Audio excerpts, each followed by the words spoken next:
Good morning. It is Wednesday and it's den day. I love den days. So I've got my green on underneath. I'll take this jacket off after I'm done with door duty and I warm up a little bit, but super excited to be wearing my green today. Hey, listen, today's manner is all about washing your hands when you're finished in the restroom and then making sure you kind of clean up the area a little bit. So let me tell you what that means.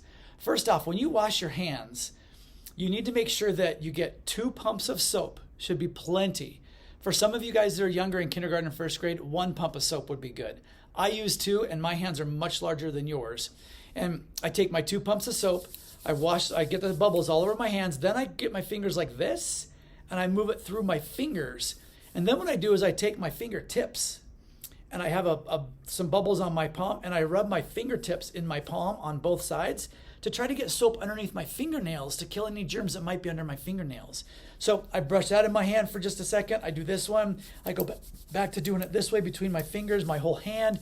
And then I also rub on the backs and make sure I get the backs all done. And I really focus on my fingers because that's the part that I rub my eye, or I might have an itch in my nose, or if I'm taking something I'm eating, that's the part where I eat. So I want to make sure that is clean. Now, the best thing to do is to sing, because they always talk about how long we should wash our hands. You should wash your hands for about 20 to 40 seconds.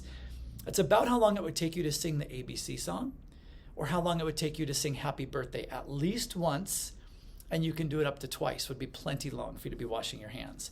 So you wash your hands that way, and then of course you need to rinse them off under the faucet and get all the bubbles off and get all the soap off. Then you grab a paper towel or maybe 2 to dry your hands. I use 2. You don't need 3 and 4, boys and girls. You just need 2. 2 should dry your hands. Now, when you're done, you have to look at the sink. And I'm talking about what we would call like the perimeter of the sink. You don't need to wash inside the sink. That's not an area I'd want you to clean up. But along the edges, did you get a bunch of water on the edges? Are there bubbles from the soap on the edges? Things like that. That's what we mean by clean the area. If you see water on those edges, you can use the paper towels you have or pull one more down and put it around the paper towels you just used, and then use that to wipe the edges and try to dry that off. It may not get completely dry. I'm not looking for you to completely scour and clean that area, just to get bubbles and water kind of wiped down a little bit. And the last part is, as you leave the bathroom, if you see little bits of paper towels, because let's be honest, if our hands are wet and we grab the edges of the paper towel thing and pull, we usually get 2 edges in our hands, right? They tear off. So those little bits are tough to sometimes keep with you and they fall on the floor. So before you walk out of the bathroom, if you can grab your paper towels after you wipe the counter and still use those, and then reach down and just pinch with the paper towels you have. Pinch up any extra little pieces of paper towel and throw those in the garbage. We would love that. It helps keep our school clean. It helps the bathroom stay clean.